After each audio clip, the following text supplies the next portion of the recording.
This is the second time I'm making this video, which is unusual, but I have a good reason for it.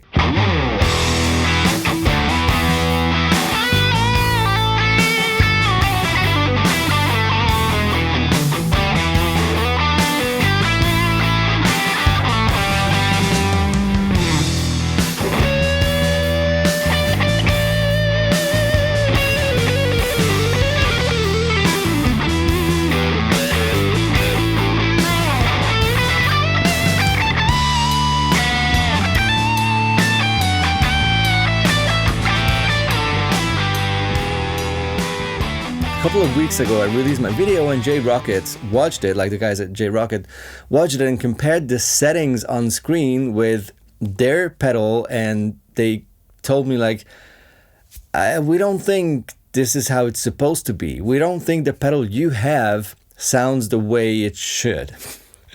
And I mean, this is something that sometimes happens. It's the thing with pre-production or pre-release pedals. Sometimes they're somewhere between a prototype and a final version. Sometimes they are the final version. It depends. So they sent me a second pedal that I can compare the new one with the old one being the one that I used for the old video. And I did that. And this is how they compare.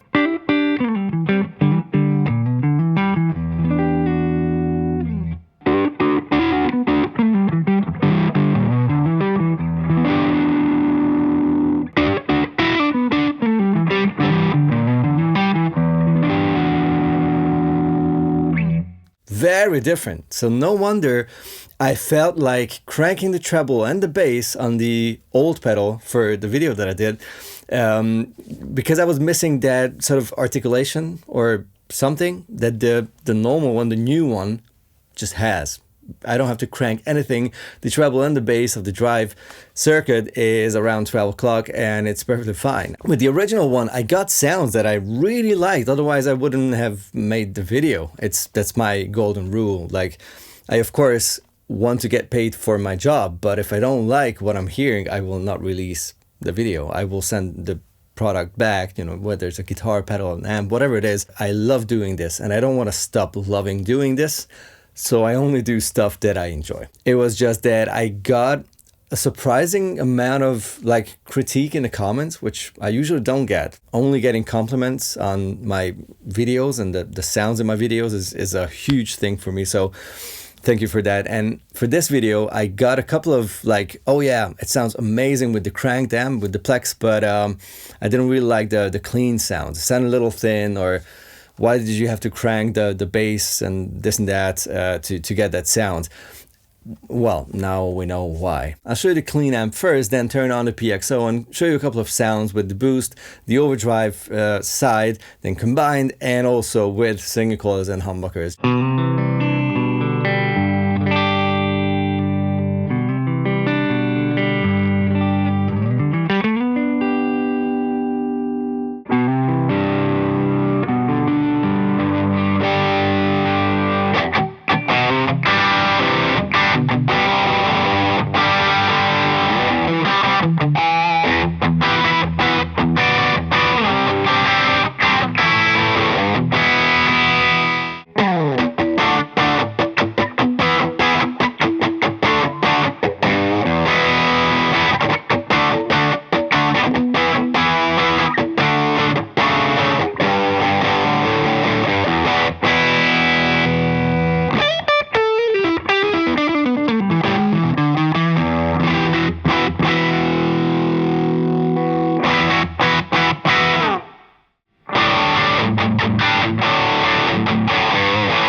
All right, this does not sound thin at all, which was the complaint in the first video, using the single guitar into a clean amp, that the drive side of the pedal sounded just a little too narrow. Even though I have the bass knob just under 12 o'clock, so not even 50%, it does not sound thin at all.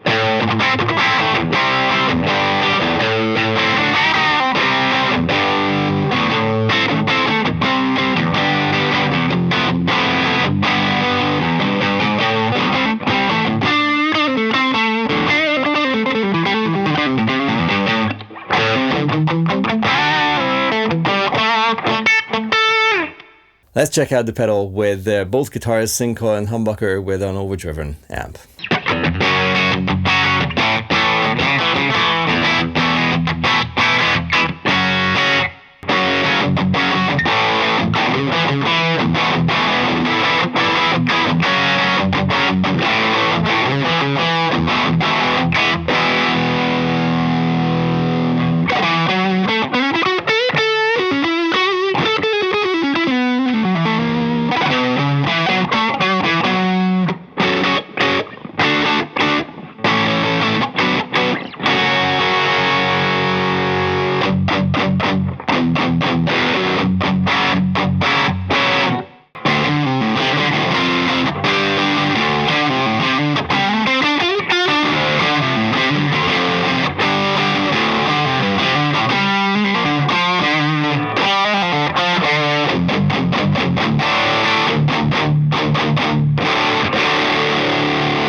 It's amazing how every setting on this pedal sounds great. Now even more so, now that I have a pedal that actually is the same as what you can get. So the real production final version, let's put it this way. But to be honest, I also like the old version, the old pedal that I got. It's not as refined as this one, but I still liked it a lot, especially with a crunchy amp. I even said in that video that this pedal to me wants a crunchy amp or like an overdriven amp. But now that I have the new pedal, the actual real pedal here, it makes so much more sense with a clean amp. I might actually just put that video offline and just stick to this one, but I really liked it. That's why I'm struggling. Would you want to keep the old video as well as reference, or just delete it, or what would you do in my place? Love the pedal. I love the fact that they care, that Rockett and Phil X watched my video and said like, hey, something is not right. Why don't we send him an actual production pedal and let him compare those? And if they're different, then we know what's up. If they're the same, then it's just how it is. But yeah, there was a difference between the two pedals for sure. So yeah, really interesting. Yeah, let me know what you think about this whole thing, about the PXO, about the sounds I've got in this video in the comments below, and see you in the next video in a couple of days, I guess. Bye bye.